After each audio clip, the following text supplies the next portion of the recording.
Okay, I'm going to get started by just welcoming everyone. Welcome to Wat Tung. Nice to see all of you guys this morning. Welcome to everyone online as well who's joining us. Today is what's called our Pali Canon and English study group. I'll explain to you guys what that is after our meditation, because we start each class with a meditation. So if you'd like to join for meditation, you're more than welcome, because the Buddha taught how to train your mind to get to this enlightened mental state where your mind's completely peaceful, calm, serene, and content with joy. By the time you get to enlightenment, you will no longer experience any anger, sadness, frustration, irritation, annoyance, guilt, shame, fear, stress, anxiety, loneliness, boredom, shyness, resentment, jealousy. All these feelings are eliminated through training of the mind. Oftentimes people think that these feelings are caused by something external, like some person is causing you to be angry, but this is the lack of wisdom that the mind has in the unenlightened state. When you study the teachings of the Buddha and you independently verify them, you can see that it's your own mind that's causing these feelings, and because your own mind is causing these feelings, you can actually train the mind to eliminate them as well. So we use meditation, but there's other techniques as well that the Buddha taught that you need in order to be able to train your mind to get to this enlightened mental state. But we start each class with meditation to be able to help students to be able to learn meditation and start practicing it regularly, because that's an important component to your practice of training your mind to get to enlightenment.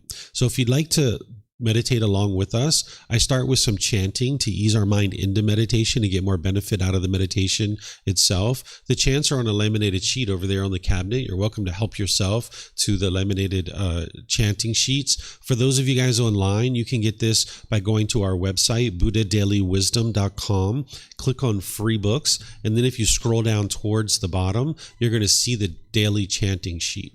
We're going to be chanting these as a way to ease the mind into meditation. And it's important to understand that if you join along in the chanting or you hear me chanting, to understand that it's not a rite or ritual or a ceremony or worship. It's not prayer or anything like that. During the lifetime of the Buddha, they used chanting as a way to commit the teachings to memory, that every 2 weeks his students would come together and they would recite his teachings orally in order to be able to commit the teachings to memory. So the origins of chanting is that it was a learning device to be able to help you learn the teachings, because everything he taught was oral and they needed some way to remember the teachings, and they used chanting as a way to do that.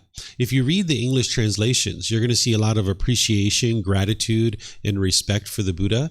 And because of that, I don't think the Buddha even created these chants himself, because an individual who's gotten to enlightenment wouldn't go around and say, "Here, students, chant this for me out of admiration and respect for me," because this would be the ego. And an individual who's gotten to enlightenment has eliminated that arrogance and pride and putting themselves above other people and looking down on people. So a Buddha wouldn't go around and teach people to chant these things. So they probably were created by his students either during his life or after his death. Because if you learned how to move to that enlightened mental state where you've eliminated the anger and the sadness and frustration, and the mind's completely peaceful and joyful, and it's a permanent mental state that your mind is in, and this teacher didn't want anything from you or expect anything from you, you'd probably have a lot of appreciation, gratitude, and respect for that person too. So that's why I suspect these chants actually came from his students rather than him himself.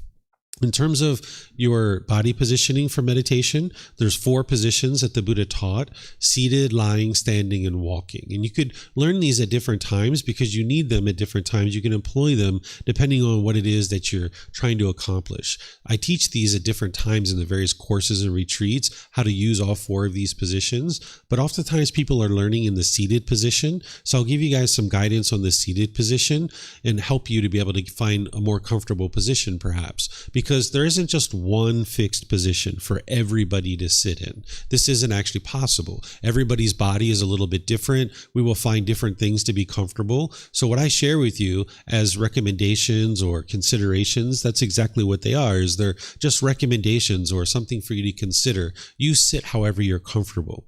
But if you'd like a little bit of suggestions in order to find something that's maybe even more comfortable than what you're currently experiencing, you can sit on the floor, you can sit in a chair. Some people at home home, you might be on a bench or a sofa or a wheelchair or something like this. You can sit however you're comfortable. But if you're on the floor, oftentimes people like cushions under their rear because this kind of softens your seat a bit. So if you have some cushions, this will help you to feel more comfortable on the floor. If you're going to cross your legs, you'd like to kind of just do that lightly rather than real tight, because this can impede the circulation and cause pain in the lower body. So if you just lightly cross your legs, that would be helpful. Some people like to put their legs off the mat. This gets your hips up in the air and it lessens the angle at the hips, the knees, and the ankles, allowing the circulation to flow. In terms of your hands and your arms, the Buddha put his right hand over his left with his thumbs together, and he put this into his lap. And if this is comfortable, you could use it. But again, it's not about everyone doing it exactly the same way. There's other options here. Some people like to put their palms on their thighs or on their knees. Some people put their palms up. Some people rest their hands comfortably in their lap. So you could find whatever's comfortable for you. And this is the same thing for anybody who's in a chair or wheelchair, on a bench or sofa. You can sit however you're comfortable. Some people like to put their feet on the floor flat. Some people cross their ankles, but you can see me, I'm in a chair with my legs crossed, so that's an option for you too. In terms of the upper body, you would like the upper body to be erect. This helps to keep the mind attentive and alert during the meditation, where when your sternum's up and your shoulders back, not only will it help your mind to be more attentive and alert, but it'll help you breathe in through the nose and out through the nose. Whereas if you were slouched like this, it would be more challenging to keep your mind attentive and alert. You'd be kind of sluggish, and it'd be challenging to breathe as well. And if you're real rigid, the mind could be overactive or uptight, right? So by having your upper body in the middle with the sternum up and the shoulders back, it'll help keep the mind attentive and alert, as well as make it easy for you to breathe. So again, I'm going to ease us into meditation with some chanting. You guys are welcome to join in. And then I'm going to come in with some guidance to help you guys a little bit during the meditation. But then there's going to be a period of time where it's just quiet and we're just all meditating together. Then we'll come out of the meditation with some more chanting, and that's where I'll start today's class. So if you'd like to join in, you're more than welcome.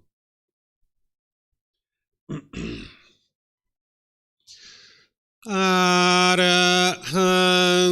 Samma Sambuddho Mahakawa Wat Tung Mahakawanang Apivateyami Savakato Mahakawata Tammo Dhammang Namasami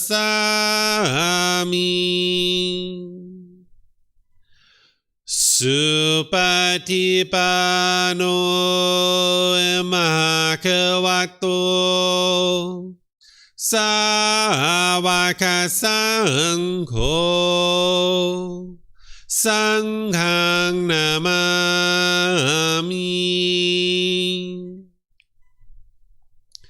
Namo Rasa Bhagavato Arahato Samma Sambuddhassa Namo Rasa Bhagavato Arahato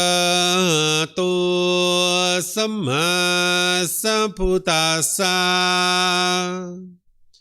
Namo Rasa Bhagavato Arahato Samma Sambuddhassa Iti piso Mahakawa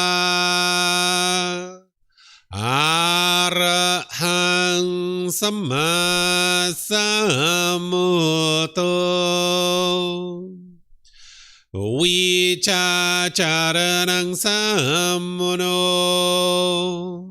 Sakato Rogavitu Anuttaro Purisa Dhamma Sati Satatawa Manusanang Poto Bhagavate.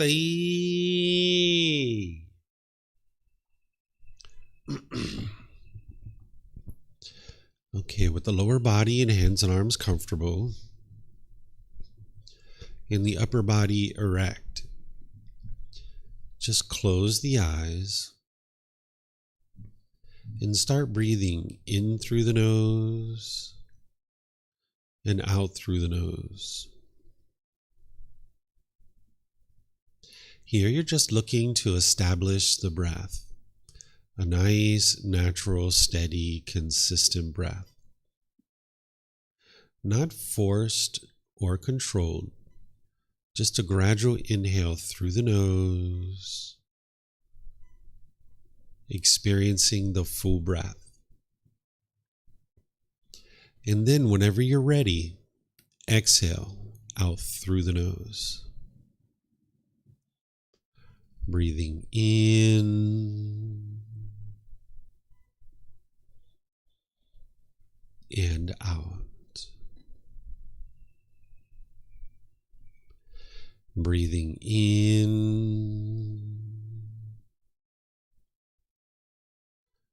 and out.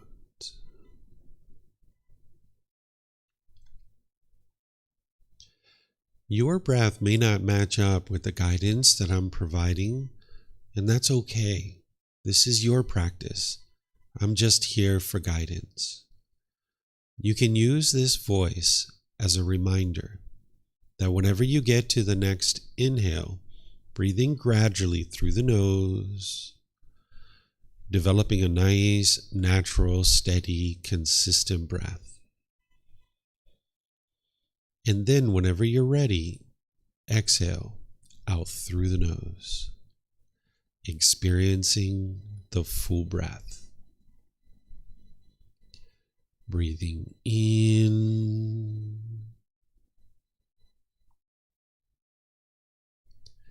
and out. Breathing in and out.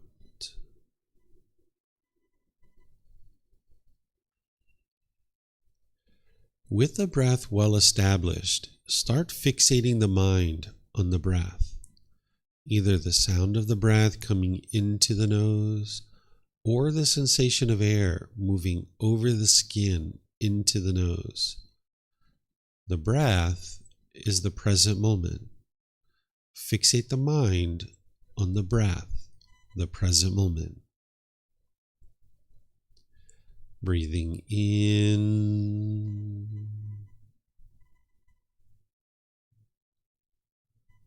and out. Breathing in and out.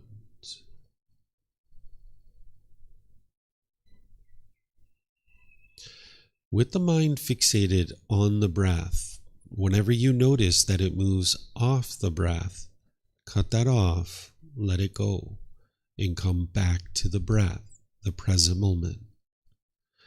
No need to observe the thought, label it, judge it, analyze it, or even try to figure out where it's coming from. Whenever you notice that the mind is moved off the breath, cut that off, let it go, and come back to the breath, the present moment. Breathing in and out. Breathing in and out.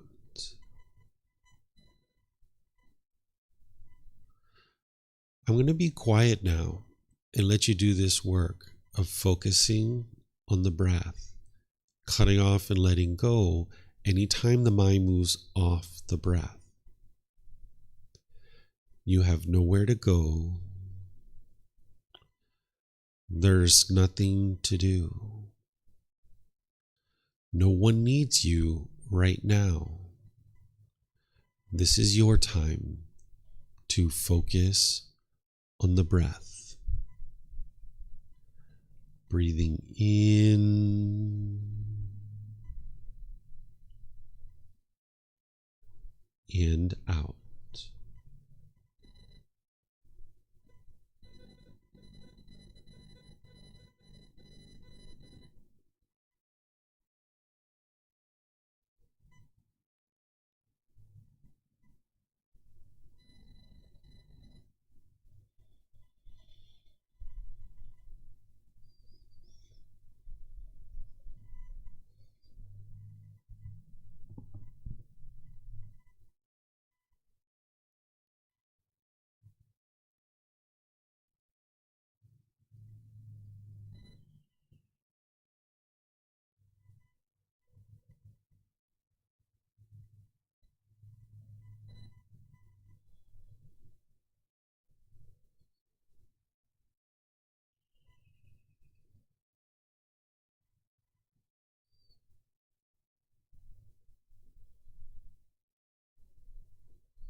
Arahang Samma Sambuddho Bhagava Putang Bhagavanang Abhivadeyami Savakato Bhagavata Dhammo Dhammang Namasami Supatipano Bhagavato Savaka Sangho Sanghang Namami Namo Rasa Bhagavato Arahato Samma Sambuddhassa Namo Rasa Bhagavato Arahato Samma Sambuddhassa Namo Rasa Bhagavato Arahato Samma Sambuddhassa Iti piso Bhagava Arahang Samma Sambuddho Vicacarang Sammuno Sakato Rokavitu Anutero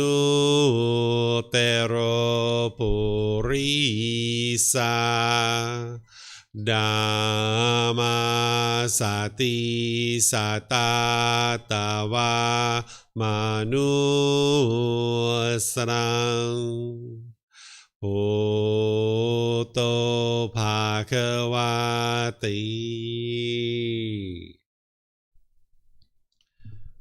Okay, if you guys would like to slowly make your way out of meditation. Once again, welcome to all of you guys. Welcome to everyone who's joining us online as well. Welcome to Wat Tung. Nice to see all of you guys this morning. As I was mentioning, today is our Pali Canon and English study group, where we study the original words of the Buddha to help students to be able to understand this path to enlightenment. What the Buddha did is he actually made his way to this enlightened mental state where his mind was completely peaceful, calm, serene, and content with joy. He trained his mind and uprooted pollutions from his mind. He discovered these 10 individual pollutions that each individual human being has in the unenlightened state. When we're born, there's these pollutions that exist in the mind. And when you uproot those and eliminate them out of the mind, this is where your mind will start experiencing more and more of the qualities of enlightenment. So you can think about it like if the sun was shining and the clouds were in front of it, you wouldn't be able to feel the rays of the sun. But as you peel back those clouds, you'll feel the rays of the sun start shining through more and more. So while we talk about it as attaining enlightenment, some people might think about it as your mind is already enlightened. And you just need to get rid of those pollutions so you can experience more and more of the qualities of enlightenment. And there's various tools and techniques that the Buddha shared in order to be able to help you get to this enlightened mental state. Because by the time you get to enlightenment, your mind will be performing optimally. You won't be experiencing any of those feelings that we talked about, like anger, sadness, frustration, irritation, annoyance, guilt, shame, fear, stress, anxiety, loneliness, boredom, shyness, resentment, jealousy. All of this has been eliminated from the mind. Your mind will be focused. You'll have concentration and clarity and deep memory. differently because your mind doesn't have those pollutions anymore, so it's performing optimally. You'll notice that your personal, professional relationships are really blossoming. They're at ease. You won't have difficulties and struggles in relationships any longer. They'll be harmonious.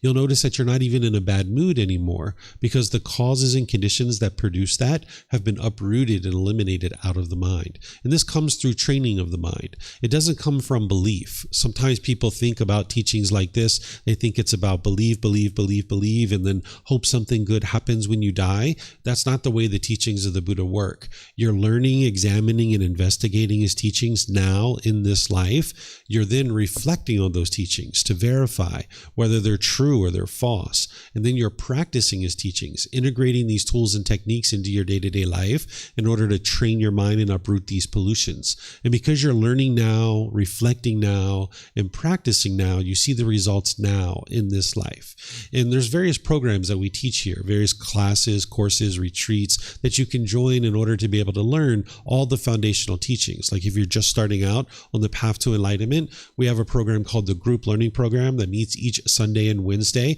where I go through this first book of our book series, chapter by chapter. Each Sunday, I go through this book. It's a 7-month program, and you can get all of this at no cost. You can download the book for free. You can take it and go print it if you like. You can get printed versions here by just reimbursing us for the printing cost, or you can order it on Amazon. And slowly but surely, over a 7-month period, little by little, each Sunday and each Wednesday, you're learning the path to enlightenment. And then we have various courses and retreats where it's like a 5 days learning, and it's more in-depth, from maybe 9 a.m. to 3 p.m. And we teach these on a various schedule. You can see on the bulletin board over there, we have our schedule, and on our website, we have our schedule. And you can join here at the temple, or you can join online because we live stream all of our classes.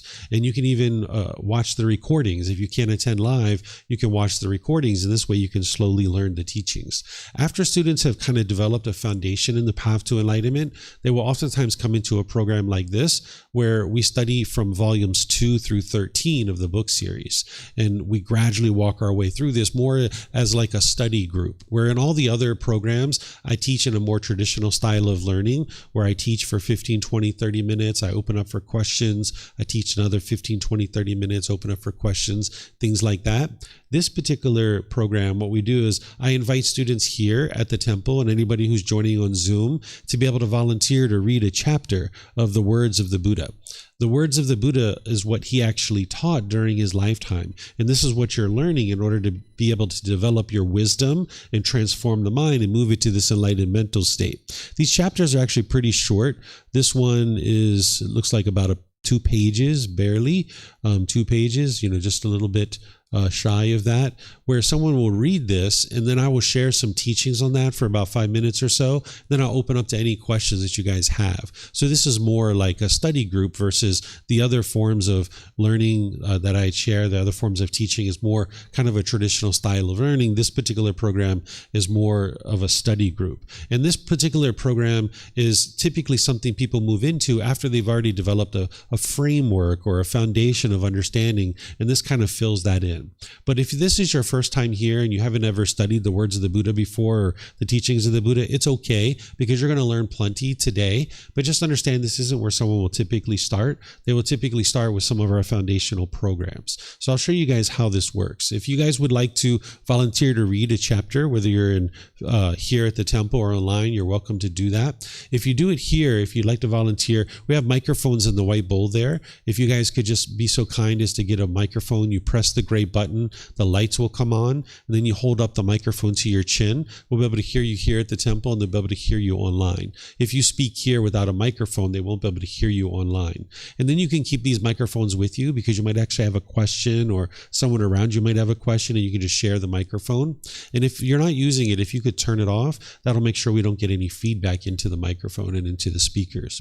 If anyone on Zoom would like to volunteer to read, you can electronically raise your hand, and then I'll see that, and you can just unmute your microphone, and then you'll be able to read. We'll be able to hear you here. We'll be able to hear you throughout the live stream as well. And then the same thing when we get to the question period. If you guys would like to ask questions here, if you could use the microphones, and then anybody in Facebook, YouTube, or Zoom, if you could put that into the comment section, I'll be able to see that, and then I'll answer your question. And if you're in Zoom, you had the added feature of electronically raising your hand, unmuting your microphone, and then you can ask your question that way. So is there anybody who would like to volunteer to read either here or online? You're welcome to do so.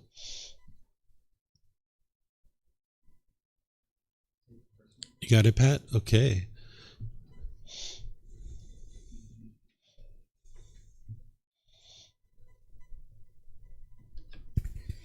Five future dangers in the way for consideration. Monks, there are these 5 future dangers in the way of reflecting on which the diligent, dedicated, determined monk, forest gone, ought to live just to attain the unattained, to master the unmastered, to realize the unrealized. What 5? Take the case of a monk who reflects thus. I am now young, a mere youth, black-haired and endowed with the beauty of youth, in the prime of life. But there will come a time when old age shall touch this body, and when grown old and overcome by age, it is not easy to attend the Buddha's teachings. It is not easy to retreat to the forest wilderness. Before that comes to me, unwished for, undesirable, disagreeable condition comes upon me. Let me in advance arouse energy for the attainment of the unattained, to master the unmastered, to realize the unrealized. Then, when I am in that condition, I will reside at ease, even though I am old. This is the first future danger to consider, which is enough for a monk to reside diligent, dedicated, determined for the attainment of the unattained. 2.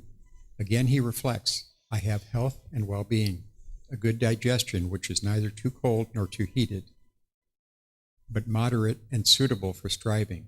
But there will come a time when sickness shall touch this body, and sick and ill, it is not easy to attend the Buddha's teachings. It is not easy to retreat to the forest wilderness. Before that comes to me, unwished for, undesirable, disagreeable condition comes upon me. Let me in advance arouse energy for the attainment of the unattained, to master the unmastered, to realize the unrealized. Then, when I am in that condition, I will reside at ease, though I am sick. This is the second future danger to consider, which is enough for a monk to reside diligent, dedicated, determined for the attainment of the unattained. 3. Again he reflects, food is now plentiful. There has been a good harvest, and food is easy to get, and it is easy to keep oneself going by gathering. But there will come a time when there is famine, bad harvest, and difficulty in getting food, when it will be hard to keep oneself from by gathering, and in a time of famine, people will move to where there is plentiful food, and there one will dwell in living conditions that are congested and crowded. It is not easy to attend to the Buddha's teachings. It is not easy to retreat to the forest wilderness. Before that comes to me, unwished for, undesirable, disagreeable condition comes upon me. Let me in advance arouse energy for the attainment of the unattained, to master the unmastered, to realize the unrealized. Then, when I am in that condition, I will reside at ease, even though food is not plentiful. This is the third future danger to consider, which is enough for a monk to reside diligent, dedicated, determined for the attainment of the unattained. 4. Again he reflects, now men reside in friendly fellowship together, blending like milk and water, without disputes, but viewing each other with eyes of affection. But there will come a time of fear of robbers, and the people of the countryside will mount their vehicles and flee. Fear-stricken men will move away to where there is safety, and there one will dwell in living conditions that are congested and crowded. It is not easy to attend to the Buddha's teachings. It is not easy to retreat to the forest wilderness. Before that comes to me, unwished for, undesirable, disagreeable condition comes upon me. Let me in advance arouse energy for the attainment of the unattained, to master the unmastered, to realize the unrealized. Then, when I am in that condition, I will reside at ease in a time of fear. This is the fourth future danger to consider, which is enough for a monk to reside diligent, dedicated, determined for the attainment of the unattained. 5. Moreover, monks, the monk reflects thus, now the community lives in friendly fellowship together, finding comfort in one teaching. But the time will come when the community will be fractured, and when that happens, it is not easy to attend to the Buddha's teachings. It is not easy to retreat to the forest wilderness. Before that comes to me, unwished for, undesirable, disagreeable condition comes upon me. Let me in advance arouse energy for the attainment of the unattained, to master the unmastered, to realize the unrealized. Then, when I am in that condition, I will reside at ease, even though the community is fractured. This is the fifth future danger to consider, which is enough for a monk to reside diligent, dedicated, determined for the attainment of the unattained. Monks, there are these five future dangers in the way to consider, which the diligent, dedicated, determined monk, forest gone, ought to live just to attain the unattained, to master the unmastered, to realize the unrealized. Thank you. Okay, thank you, sir. So here, this particular chapter, 5 future dangers in the way for consideration, what the Buddha is bringing to a student's attention is these 5 situations that can occur that will make it difficult for you to learn and practice the teachings and experience this enlightened mental state. Because the teachings of the Buddha, to learn them and develop your mind, they're not easy, but they're also not difficult either. But what helps you to see through that period of time is determination, dedication, and diligence. The mind in the unenlightened state tends to be complacent. It really doesn't want to change. It wants to just continue to do what it's doing. It doesn't want to apply the effort and energy and the work to become a better and better human being, because that's what the path to enlightenment is to become a better and better human being. The mind's ego, which is like your arrogance, your pride, thinking you're above other people, that what you do is right and what everybody else does is wrong.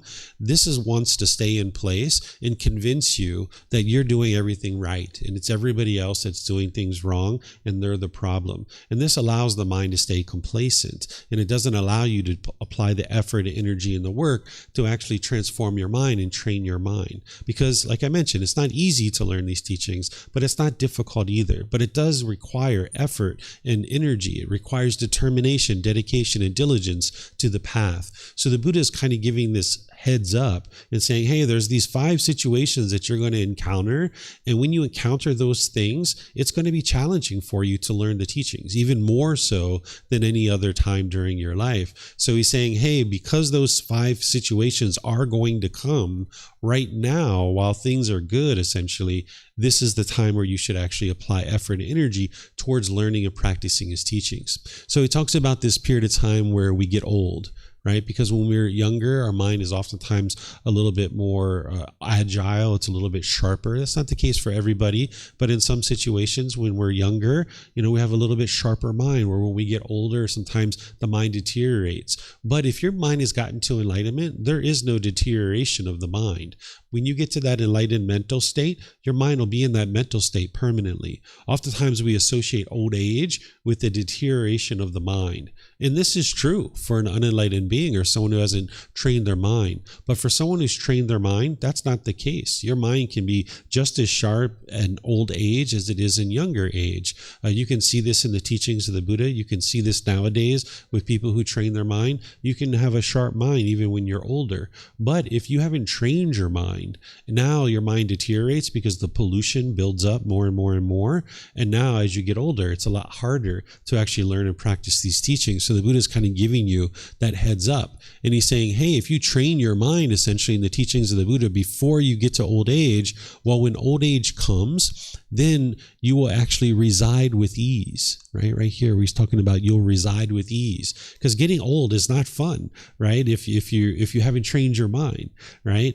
It can be fun if you've trained your mind, right? Everything can be peaceful and joyful. But if you haven't trained your mind and you're feeling all these aches and pains and you're not moving around as easily as you once were, and you're having all these challenges, you can be disgruntled and agitated and frustrated by that. But if you've trained your mind, as this body ages, you're not going to experience the disgruntledness and the difficulties and the struggles that you would within your mind if you hadn't trained your mind. So by the time someone trains their mind, even when old age comes, they can reside with ease because they were diligent, dedicated, and determined in their younger years to be able to train their mind. He talks about this period of time where the digestion is good. in essentially the body is healthy, right? Because if the body's healthy and you can train during that time frame, well, when you're sick, it's a lot harder to train. So now when you're sick, you're experiencing that impermanence of the body. It can be really challenging to train your mind during that time frame. Like maybe when you're sick, all you can really do is kind of lay in bed and maybe moan and groan a little bit, right? But if you train your mind prior to that time, then you can reside at ease, right? Once again, you will understand that that sickness is not permanent, and the health of the body is not permanent. You are going to be sick from time to time. You can't avoid that. As long as you're alive, you are going to experience sickness, aging, and death. This is the impermanent nature of the body. So the Buddha is encouraging you to train your mind before you get to this period of time where you're sick. And that requires, again, diligence, dedication, and determination. He talks about food being plentiful. This was a big important factor 2,500 years ago when the Buddha was alive. It wasn't so easy to get food back then, right? There were certain crops that were being grown. There was a lot of work and effort that we needed to put in order to acquire food. And depending on the weather or the environment, a good crop or a bad crop could change the outlook for a population of people, right? So he's saying, hey, while all this food is plentiful, that's a good time to actually be learning and practicing the teachings, because you don't have to go around and worry about where your next meal is coming from, essentially. But then when that bad crop does come and it's hard or challenging to get food, you can reside at ease during that period of time if you've trained your mind, being dedicated, diligent, and determined. Then he's talking about these, this fellowship, that people are kind of kind and warm and gentle and polite and respectful with each other. He's saying in that situation, it's easy to train your mind. But then when there's this fear of people stealing from you and people are fleeing and going different places, when there's crime, a crime-ridden city, that's a challenging time to train your mind because you're having to worry about your safety. And he's saying, hey, during this period of time where you have this safety, that's the time to actually train your mind. Don't just kind of put it off and be complacent.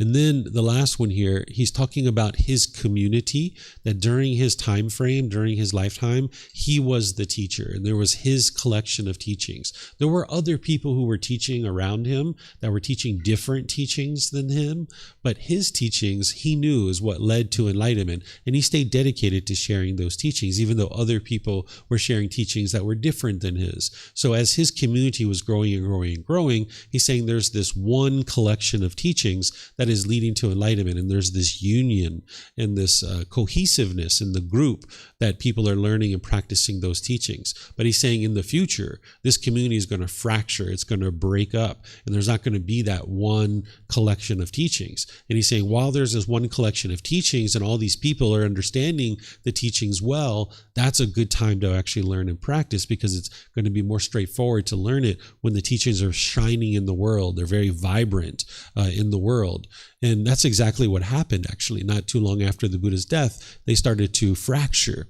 But he's saying while the teachings are very strong and vibrant in the world, that's when to actually learn and practice them. Because then once things start breaking up, you'll be able to reside at ease because your mind is already trained. You've already gotten to enlightenment. Your mind is liberated, no longer frustrated or agitated or annoyed. So he's just kind of giving a heads up like, hey, these 5 things are coming. Don't be complacent. Apply determination, dedication, and diligence to learning and practicing and developing the mind so that when these 5 things do come, then you can be at ease. So that's what he's sharing here. So do you guys have any questions on this particular chapter at all? Remember, you can put that into Facebook, YouTube, or Zoom, or you can use the microphones here. And then on Zoom, you guys can raise your hand as well. So Chris has a question here on Zoom. He says, you mentioned that when humans are born, they have the 10 fetters. But I also think I remember you saying that before, saying that babies are not born with anger in the mind. Can you offer clarity about how those two ideas reconcile with one another? So at the time of birth, you have pollution of mind. That's usually what I say, is at the time of birth, there's pollution of mind. You have craving, and you also have what we refer to as ignorance, which you know what that is, Chris, the unknowing of true reality. At the time of birth, we don't have anger in our mind, right? We don't go into the nursery hating other babies and being angry at them, right? We just don't have that because we haven't developed that in our mind yet. We have what's called craving, which is this longing, yearning, wanting things to be a certain way.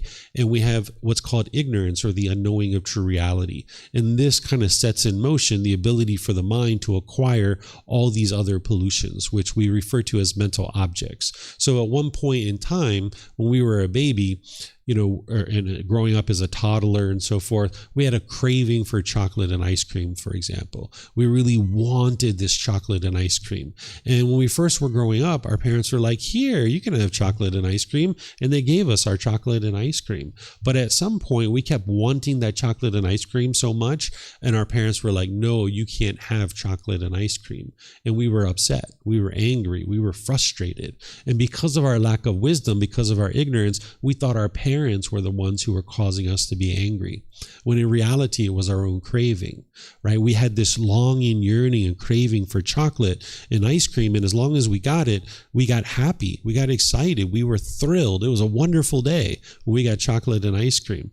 But if we didn't get what we wanted, we got angry and frustrated and agitated. And because of our lack of wisdom, we attributed that to something external, like our parents. And over time, as we experience this multiple times, our mind in the unenlightened state, it forms what's called ill will, or anger, or hatred, or frustration, or agitation, annoyance. These are like the lesser versions of this. Even dislike. You might have certain people that you like, and you might have certain people that you dislike. But this is actually coming from your own mind, because you have certain expectations, certain wants, certain cravings. And if people meet your expectations, you like them. And if they don't meet your expectations, you dislike them. But this is coming from your own mind, not understanding impermanence, that everybody's different, that everybody's going to match what you want them to be, right? So if you hold these expectations in your mind that everybody has to be this way, you can only like people that meet those criteria.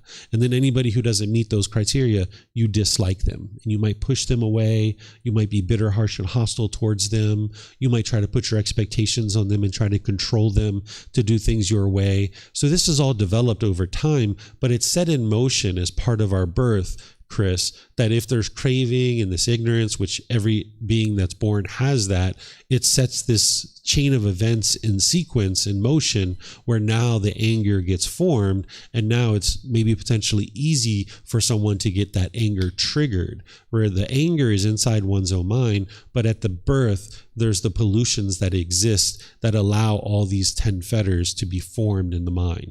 So another example of this might be like conceit. When we're born, we don't have conceit. What conceit is where you're putting yourself above people or below people. You're judging other people to determine, what's wholesome or unwholesome for them, maybe considering yourself to be superior or inferior to other people. We don't have this when we're born, right? We don't go into the nursery like, man, my crib looks better than your crib. My hat is nicer than your hat. Look at my mittens. My mittens are better than yours, and my blanket is so much better than yours, right? We don't do that, right? At birth.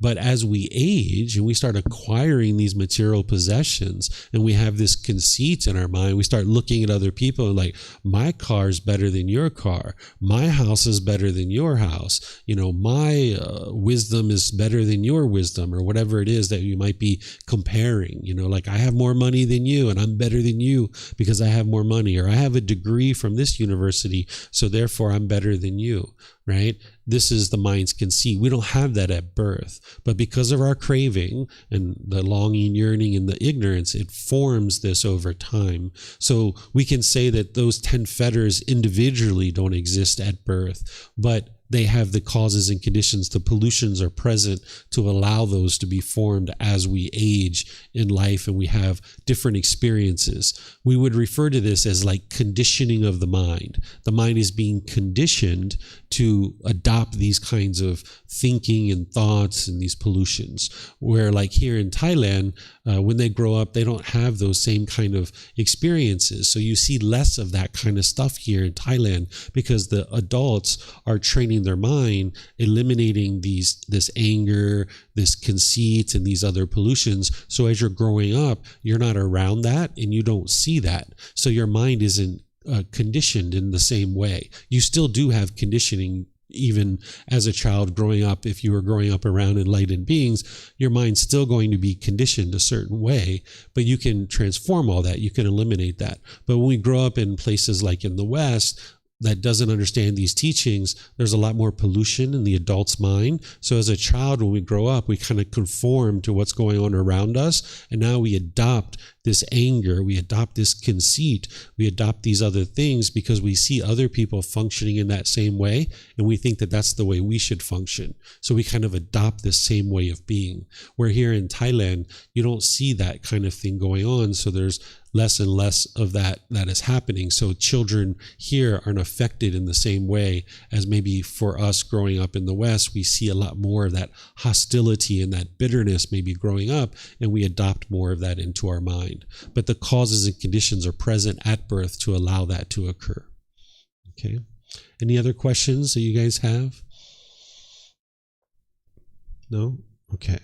So let's go to the next one. Is there someone who would like to read this next one? This is going to be chapter 12.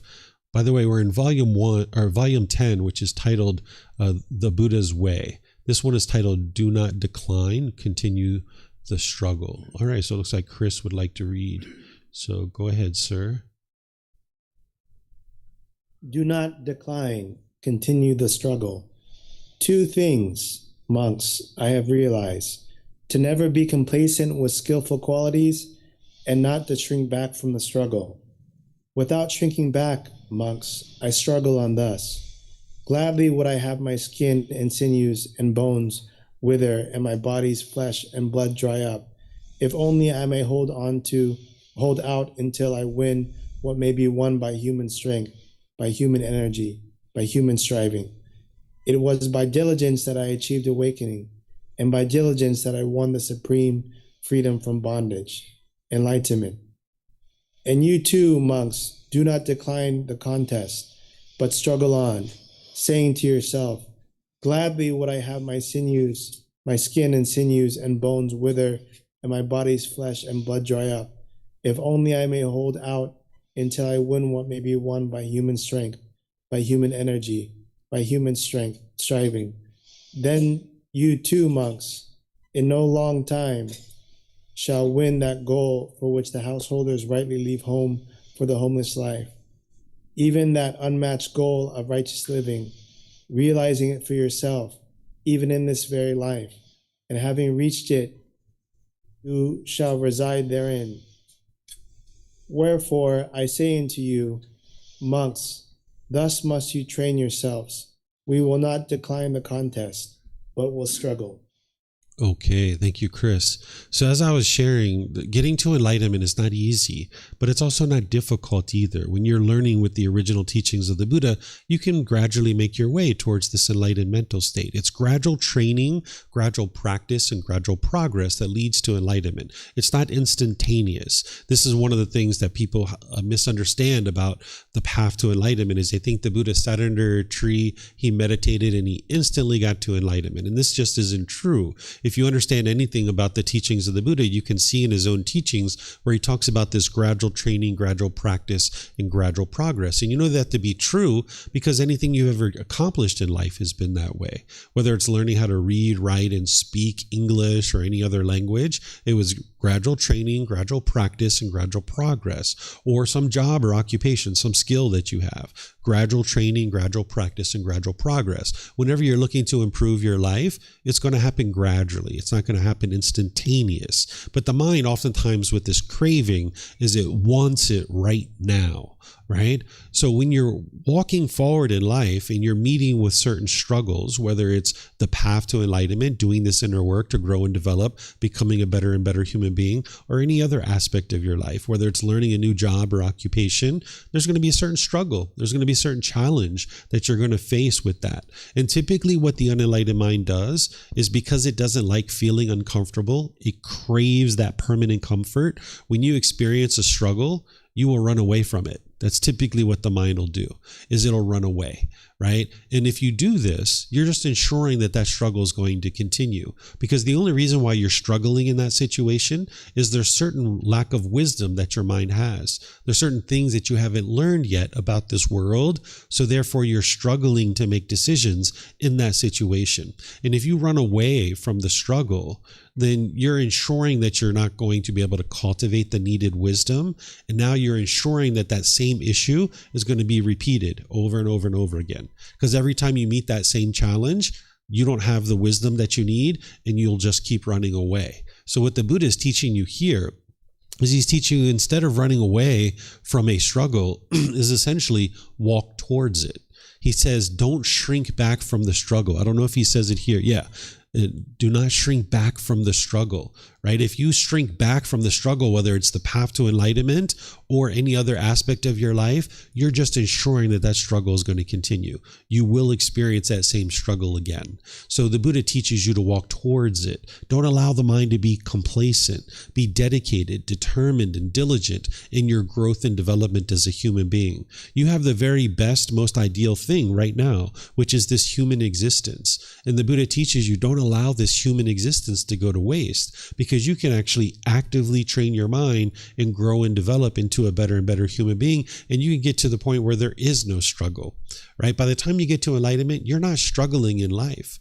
The only reason why you're struggling is you lack wisdom about the world and the natural laws and how your mind functions. But by the time you train your mind and you're fully awake, you can navigate the world peacefully and harmoniously. There's no struggles. There'll be certain challenges along the way, certain things you're trying to accomplish. And you're like, how can I accomplish this? And you'll just think about it. You'll apply some wisdom. You'll make some wise decisions, and you'll figure out how to accomplish it. It's just a matter of time of putting enough wise decisions into that situation. But if you run away each time you struggle, you'll never cultivate the needed wisdom to approach these challenges and then actually overcome them.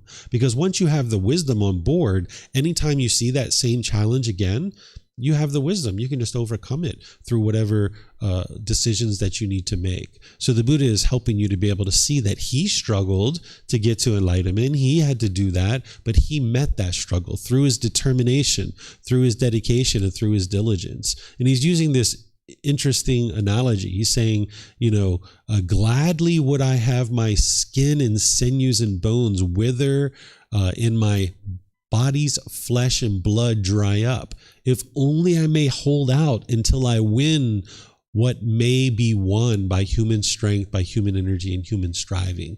What he's talking about by getting something that's won is he's talking about winning this war that's going on inside your mind. Because oftentimes when you have stress and anxiety and frustration and all these other discontent feelings, it's like a war going on inside your mind. And you need to win this war, because if you allow that war to continue within your own mind, it's a real struggle to go through life that way. So you can wage that war through learning and growing and developing, through training your mind, understanding the path of how to do that. Because when we grow up, we learn how to clean this body. That's something that our parents typically teach us. We clean this body. We've learned to clean it every day. And when we clean this body, we feel fresh. We feel great. We feel wonderful that we've cleaned this body. If we went 2, 3, 4, 5 days without cleaning this body, we'd be very uncomfortable. And if we went multiple months without cleaning this body, we'd be very uncomfortable in that situation. So we've learned that it's wise to clean this body. But there's a whole nother part to this being who you are that you may not be addressing, which is the mind. If you've gone multiple days or multiple weeks or multiple months or years without cleaning this mind, you might actually be somewhat uncomfortable in certain situations. You might be feeling annoyed and frustrated and angry and agitated. That's because you're not cleaning the other part of this being, which is the mind. You can't just clean the body and go through life and experience a wonderful, wonderful life. You're going to need to clean this mind too. Otherwise, you're going to be very uncomfortable going through life. So as you're cleaning that mind, it's a struggle sometimes. It's a certain challenge to that.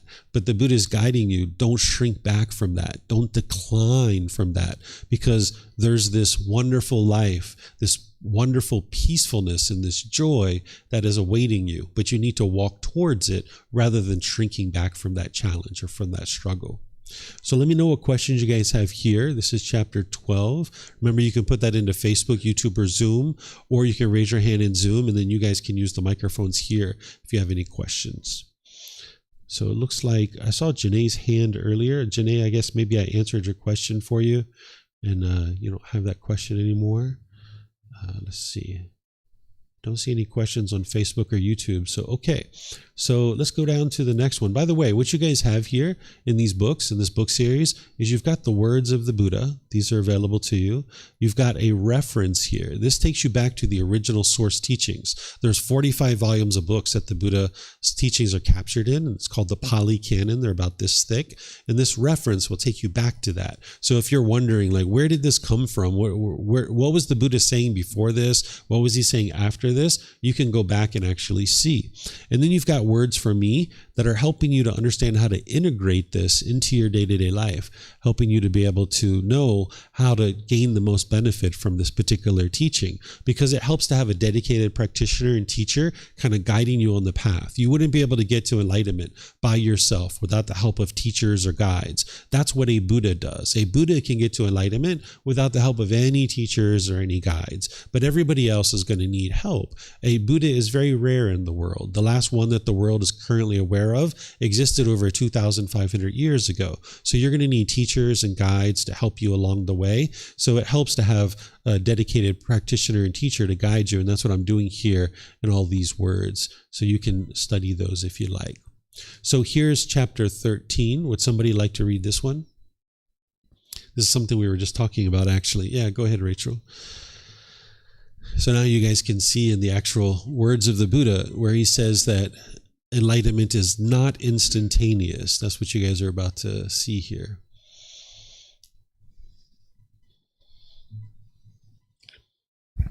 Final knowledge is achieved by gradual training. Monks, I do not say that final knowledge, wisdom, is achieved all at once. On the contrary, final knowledge is achieved by gradual training, by gradual practice, by gradual progress. And how does there come to be gradual training, gradual practice, gradual progress? Here, one who has confidence in a teacher visits him. When he visits him, he pays respect to him. When he pays respect to him, he gives ear. One who gives ear hears the teachings. Having heard the teachings, he memorizes them. He examines the meanings of the teachings he has memorized. When he examines their meaning, he gains a reflective understanding of the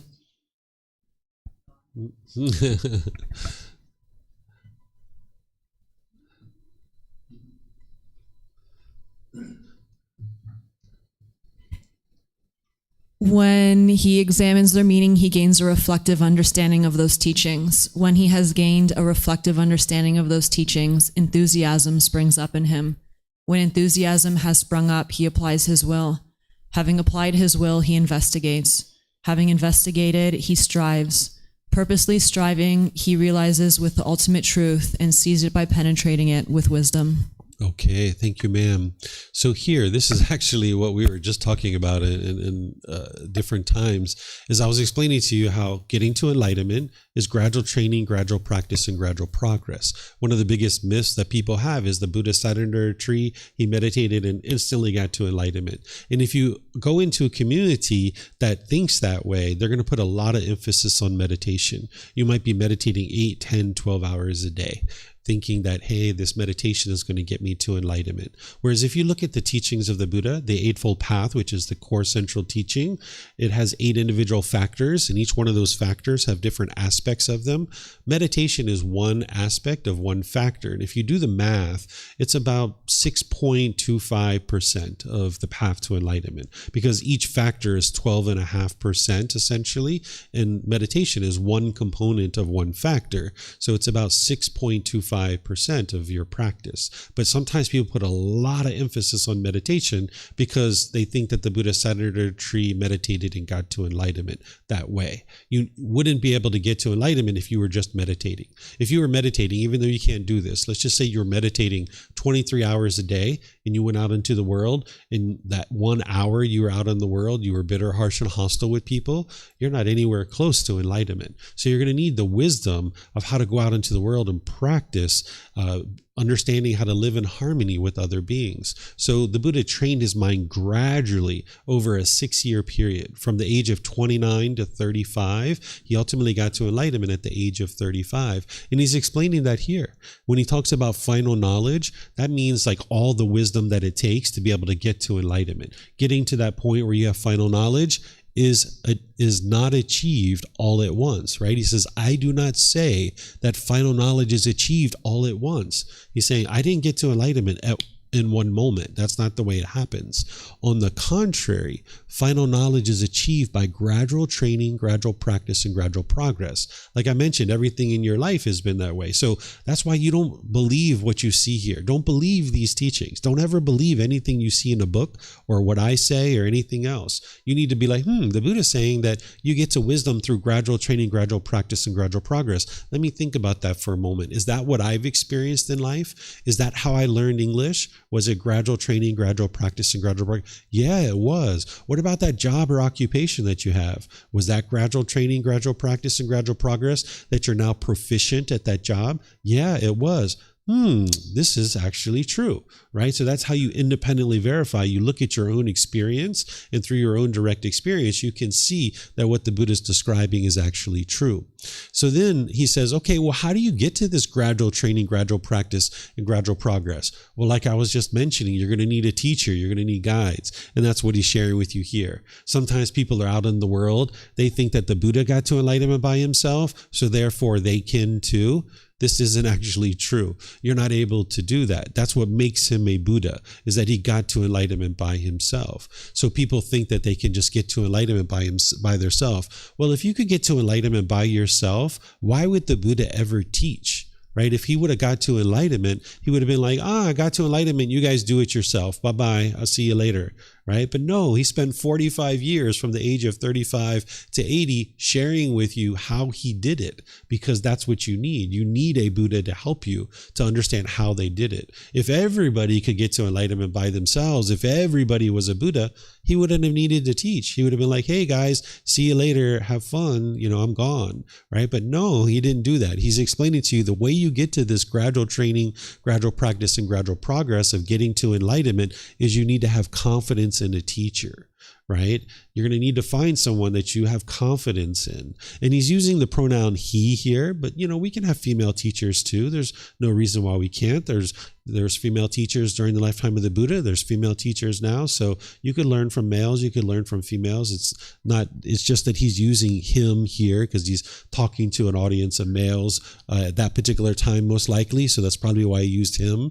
But the way you gain confidence in a teacher is you need to look at the teacher's mind. You need to look at how they're functioning, right? Like you shouldn't be judgmental towards somebody, but you need to look, are they focused? Are they concentrated? Do they have clarity of mind? Do they understand the teachings? Can they speak about the teachings with ease? Are they conducting themselves in the world through wholesome moral conduct and the way that they interact with others? Do you see them being angry and frustrated and agitated and annoyed? Because if any of those feelings or others are arising, that means that they haven't practiced the teachings very closely. For someone who's practicing the teachings very closely, their mind would be focused and concentrated and clear because they've uprooted certain pollutions out of their mind that's causing the mind to lack concentration. The Buddha calls it a muddled mind. So he's saying if you're with a teacher who has a muddled mind, then you know that this person hasn't practiced his teachings very closely. And he talks about kind of looking at their moral conduct, the way that they speak and the way they interact. Look at the condition of the person's mind, and that will help you to gain confidence that that individual is actually practicing the teachings. Do you see arrogance? Do you see boastfulness? Do you see them looking down on other people and talking down to people? You can even ask a teacher, what type of students do you accept and what type of students do you reject? And if they reject certain students, then they're not practicing loving kindness and compassion for all beings. You can ask them, when's the last time you got angry? When's the last time you got frustrated? Do you experience sadness or frustration? You can ask these kinds of questions, and this will help you to build confidence in a teacher. And as you build confidence, then you visit that person because they're going to have resources. Nowadays, videos, podcasts, books, things like this, classes and courses and retreats, you're going to need to visit that person. And nowadays we can do that in person, but we can also do it through the internet because we live stream and things like this. These things weren't available to the Buddha during his lifetime, right? But nowadays we have them. So you can visit this person in multiple different ways. Then the Buddha teaches you to pay respect to a teacher. And respecting someone doesn't mean you put yourself below them. It just means that you're polite, you're kind, you're friendly, or you're respectful. Because anybody who's sharing these teachings in the way that the Buddha taught, they would be doing it at no cost, without any expectation of anything in return. As soon as somebody puts a price tag on their courses and things like this, it basically blocks people that are the most disadvantaged beings, that are struggling the most in the world, that need these teachings the most. People who are impoverished and have lack of resources, they're ones who are lacking the wisdom the most and need the teachings the most. So as soon as somebody puts a price tag like $1,000 for a week-long training on their courses or their retreats, it blocks those people from actually being able to learn and practice. So if somebody's actually sharing these teachings in the way that the Buddha taught, with loving kindness and compassion, and understanding the practice of generosity and how that's important for their students to practice, they wouldn't actually put a price tag on their teachings. So a teacher who's sharing with you, they should be doing so with compassion, which is concern for your misfortune. They should be doing so with loving kindness, which is a genuine interest in seeing all beings be well. That person doesn't want anything from you or expect anything from you. So that what you do in order to build a relationship with a teacher is you show respect to them. And you should also see that teacher respecting you too. Right? It should be mutual respect. That teachers should be respecting students, and students would be respecting teachers. And now there's this relationship that you can grow and develop into understanding the wisdom that it takes to be able to get to this enlightened mental state. And then after having respected your teacher, now the Buddha says, give ear. What he means is eagerly listen. He talks about this in other discourses where, like, if you're just kicked back, like looking at your phone, daydreaming, thinking about other things, you're not actually actively involved in learning and growing and developing. You need to listen with eager ears in order to be able to actively learn the teachings. And that's what's going to help you bring in the information and actually then be able to practice it and actually experience the results. So having listened with eager ears, when you hear the teachings, you start to memorize those teachings. During the lifetime of the Buddha, you had to memorize all the teachings. That's where chanting came in. Nowadays, you mainly need to memorize things like the Eightfold Path. That's like a core central teaching that you need to memorize. So you start off with that one. That's like the very first teaching that you're learning. You memorize the dependent origination, but all the other teachings, you don't have to memorize them word for word, but you need to understand them and you need to integrate them into your practice. So you need to be able to memorize the teachings or recall them to a certain degree. And nowadays we have books and podcasts and videos and audiobooks to help you to be able to do that, where we don't have to chant in order to memorize the teachings anymore. Then as you memorize the teachings, you examine them. Right? That's what I was talking about, investigating and examining the teachings, intellectually understanding them. Then as you've memorized the teachings, then you start reflecting on the teachings to independently verify, are they true or are they false? That's the reflective understanding.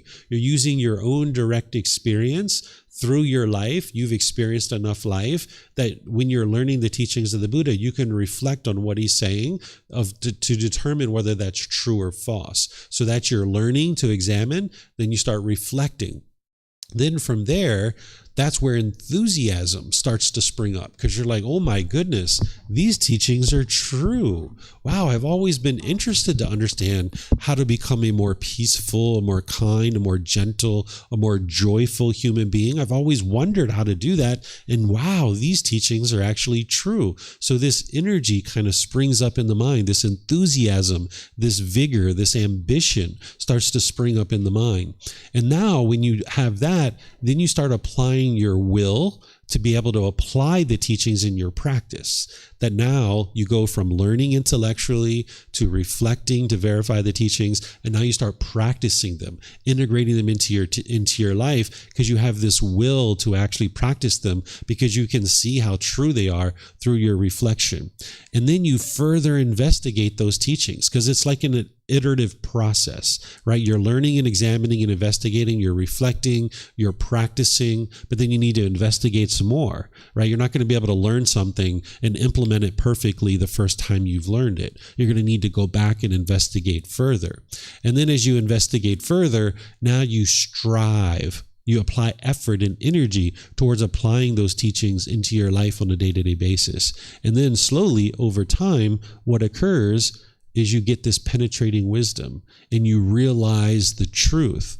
That's what the Buddha is teaching you, is he's teaching you the natural laws. He's not giving you rules and commandments to follow. He's not giving you a bunch of beliefs. He's not giving you rites and rituals and ceremonies and worship. Even if you've seen these things attributed to the teachings of the Buddha didn't teach any of those things. He didn't teach rites, rituals, ceremonies, and worship. He didn't give you any rules to follow. He didn't do any of those things. He didn't give you beliefs. He's explaining to you these natural laws about how the world functions, and that's why the world struggles and has stress and anxiety, because it's living in a world that it doesn't understand. And when you're in a world that you don't understand, when you're lacking wisdom, you won't be able to make wise decisions in your day-to-day life. And now you'll be angry, you'll be frustrated, you'll be agitated or annoyed because you're living in a world that you don't understand. You'll be stressed, you'll have anxiety and things like this. So as you realize the ultimate truth about how your mind works and about how the world works, now slowly but surely, you'll train your mind through this gradual training,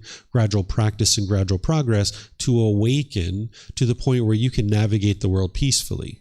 You've done this with the natural law of gravity. At one time, we didn't understand the natural law of gravity. So we struggled, we fell down, we hurt ourselves, we bumped our elbows, we had all kinds of problems. But once we cultivated wisdom about the natural law of gravity, not believing in it, but cultivating wisdom about it, then we started making wiser decisions. And now we can navigate the world peacefully and harmoniously with the wisdom of this natural law of gravity.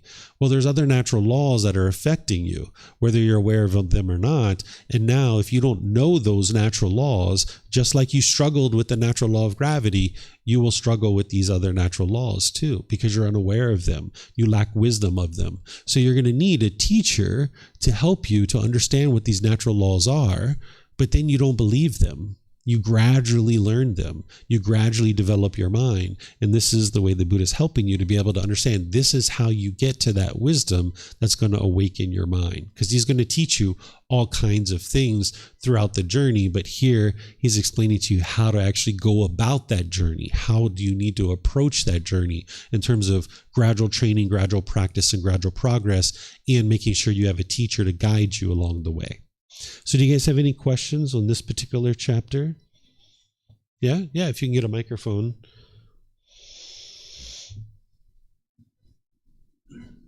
I have a very specific question. I'm a student who's learning psychological therapy, and the reason why I choose is because I want to bring happiness to people, to my patients, and I always consider psychological therapy kind of similar to what monks do. In my understanding, we are both bringing happiness to people, but just like what you said, like monks who teach classes to people, they are not getting any money from it. And when we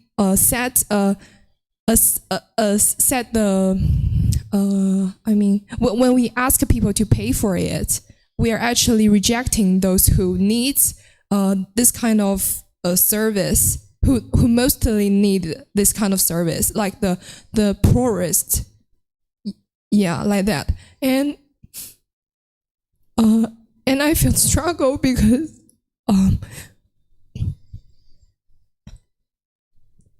me myself also have to get alive, have to live, and I need money, and I feel it's against the reason why I choose therapy as my job, and I feel really struggling about it. Yeah, I can help you with this. So there's a middle way, right? So if we went to school, we learned a bunch of things, and then we went out into the world and charged these exorbitant fees just to enrich ourselves, there's a certain amount of craving there. And now we're maybe just operating on our own selfish desires. If we went out into the world and charged nothing and we didn't have any way of acquiring any kind of resources for ourselves, then that could be problematic for someone too, especially if you spend money going away to university and college and things like that. So there's a middle way, right? If you've gone out and you've spent money to be able to acquire this wisdom, well, maybe you charge maybe 90%, 95% of your clients, there's a certain fee that you charge. And then maybe you have 5%, 10% of your clientele that you don't charge them, right? Now this is part of your generosity. Or maybe you charge them based on a sliding scale. So this is the way that you can set up your therapy practice in a way that you're able to service a wide range of people, and you can feel good that you're just not out there pursuing money for yourself, that you are helping other people as well. So this is a way that you can set up.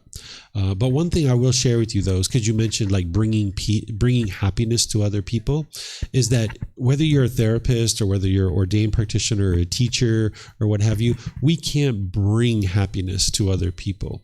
We can teach them how to acquire happiness for themselves, but each individual person has to acquire it for themselves. So it's important to understand that as a therapist, you're not going to be able to bring happiness to your clients, but you can teach them how to obtain that happiness through training of their own mind. This will help you to be able to approach your clientele in a way that you understand that you're not the one that's creating happiness for them. Because if you think that way, when they're not happy, you'll feel like you're not doing your job. Whereas if you understand that their happiness is their responsibility, all you can do is guide them towards that happiness, but it's them that needs to acquire it, then no matter what their mindset is, you can maintain your happiness. Thank you very much. Yeah, you're welcome. Okay, so it looks like we have some stuff coming in on Zoom as well. So let's see. Chris is saying, when the Buddha talks about seeing the ultimate truth by penetrating it with wisdom, is it referring to someone who has achieved the first stage of enlightenment? Or can someone penetrate the ultimate truth before the first stage of enlightenment? So here he's actually talking about enlightenment itself. He's saying, that this is the way to get to enlightenment and see the ultimate truth, and sees it by penetrating it with wisdom, right? So that's what you're doing on the path to enlightenment, is you're cultivating wisdom about the natural laws. So he's talking about this is how you get to enlightenment, because he starts out with saying, hey, he didn't say I got to enlightenment all at once. It was this gradual training. Well, how do you get to enlightenment with gradual training? Well, you get to it this way with a teacher, and then ultimately you will get to this enlightenment yourself as well. Even though he didn't need a teacher, he had a certain quality of mind that other people didn't have that allowed him to be able to do that. And then Chris says, is comparing the teachings to our own experience required to acquire wisdom? Yes. You're going to need to look at the world around you, because the Buddha is teaching you the natural laws, but you can't just take that on face value, and you can't believe that, because that doesn't produce wisdom. Wisdom is something that you've independently verified. You can see the truth for yourself. You know with 100% certainty that this thing is true because you've independently verified it. And you can't do that if you don't look through your own direct experiences in life. You wouldn't be able to get to that wisdom. So you definitely need to do that. Is the only way to know something for oneself as opposed to just believing it? Yeah, because with belief, you don't know what's true or false. You're just believing it because either someone convinced you to believe it or you convinced yourself to believe it. So that's why you need to get to this wisdom through understanding his teachings intellectually, but then reflecting on them to look around the world to determine whether this is true or false through your reflection. But now you can't even 100% say that it's true just through reflection. You're going to need to practice it. And that's where you see the real truth as you're practicing his teachings on a day-to-day basis. You mentioned needing to memorize the Eightfold Path and dependent origination. Are those the only two teachings that need to be memorized? Yeah, pretty much. Those are the only two, Chris, that you would actually need to memorize, essentially word for word, for the most part. Other teachings, you need to understand them, like the 5 precepts, the 7 factors of enlightenment, the Brahma Viharas, or the 4 healthy mental states, meditation training. You need to know all of these teachings. That's the final knowledge or the final wisdom. But in terms of memorization, those are the only two that you you really need to memorize nowadays in order to be able to make your way to enlightenment, because you need that Eightfold Path ingrained in your mind in order to be able to practice it. So you need to memorize it. And then dependent origination is going to help you to understand your whole goal and the cycle of rebirth and why you're doing what you're doing. So memorizing that is going to help you as well. All right. So now is 10:35. So I usually end class around 10:30, 10:45, something like that. You guys seem very interested to learn. So if you'd like to go on, we can go on and we can learn more. But typically I just kind of end here, and I think I'll just kind of do that today. But if you guys would like to learn more, on Sundays or on Saturdays, I teach this particular class here at the temple and I live stream it. But then at Saturday night from home at 9 p.m., I do this class again, but I do 10 chapters. I make sure I do all 10 chapters. We do 10 chapters a week. So like, for example, like this next chapter here is, this next one here is how to select a place to live, right? The Buddha is giving you guidance about where to determine where you should live in the world, right? So he's giving you guidance on how to do that. And there's other teachings like this that he's sharing with you about how to make wise decisions. He doesn't tell you where you should or shouldn't be living, but he gives you guidance about how to determine for yourself of where would be a wise place to live. So there's other teachings that he shares, and on Saturdays at 9 p.m., I live stream it from home, and it's recorded also, so you could actually learn all 10 chapters if you'd like. Like I mentioned, most students start out on Sundays and Wednesdays. Those are where I'm teaching from this first book, because today we're in volume 10, but usually I'm teaching from this first book. This particular Sunday, tomorrow, I'm going to be teaching what's called the 5 hindrances, because we're coming to an end of this group learning program, and we're going to restart it from the very beginning on June 1st. That's the official restart of our group learning program, where I'm going to be starting from the very beginning. So if you're interested in getting rid of your anger, your sadness, frustration, and all these other discontent feelings, you could actually start attending on June 1st. And from there, for the next 7 months until the end of the year, I'm going to be going through this book slowly but surely. And as I mentioned, you can get this at no cost. We're going to have an unofficial restart to the group learning program on the 25th of May. So you could even attend on that if you like, because there's a day that we're going to be doing what's called getting to know the teacher, where the students will be able to interview me and talk to me about my life and the things that I've actually done, and kind of like what my life has been like since this point in time in life. So students are going to kind of interview me as part of the unofficial restart on the 25th of May. But the June 1st is where I'm going to start from the very beginning of this program, helping students to gradually learn. But tomorrow, because it's essentially the last class of the group learning program, I've been teaching students for 7 months in that program how to get to enlightenment and the teachings that it takes to get to enlightenment. But at the very last class, I teach them what's called the 5 hindrances. This is a teaching from the Buddha where it's the 5 things that are going to hinder you from getting to enlightenment. They're obstructions or obstacles to your enlightenment. So I'm going to be teaching that tomorrow at 9 a.m. here at the temple. And then we're going to be doing meditation, of course. And that's a more traditional style of learning, where I'm going to be teaching for 15, 20, 30 minutes, opening up to questions, another 15, 20, 30 minutes, opening up to questions. And then, of course, I will teach it again in the evening from home tomorrow at 9 p.m. because I make sure that all time zones can be able to attend, because like tomorrow morning in Europe, they'll be sleeping, right? So by teaching tomorrow night, the people in Europe will be able to attend. And there's always the recordings that you can use too if you can't attend live. But if you'd like to attend any of these classes, courses, and retreats, I have regular classes Sunday, Wednesday, and Saturday. And then there's various courses and retreats throughout the month and throughout the year that you're more than welcome to attend either here or online. So I'll just end by thanking all of you guys for joining. Thank you so much for reading. Thank you for your questions. Thank you for your interest to learn. And if you ever would like help to understand how to get to this enlightened mental state, you're more than welcome to reach out, and I'm here to help you. Our website is a great launching off point. It's a good hub, but you can also just come talk to me as well, or send me a private message or something like that, and I can get you plugged in to the resources that you need to be able to learn and practice these teachings. So whatever you decide to do today, have a very wonderful and lovely rest of your day, and perhaps we'll see you next time. Sawadee Kap, Sawadee Kap, Sawadee Kap.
Thank you again for watching. Enjoy your meditation. Look forward to seeing you online and answering any questions that you might have. Thank you so much.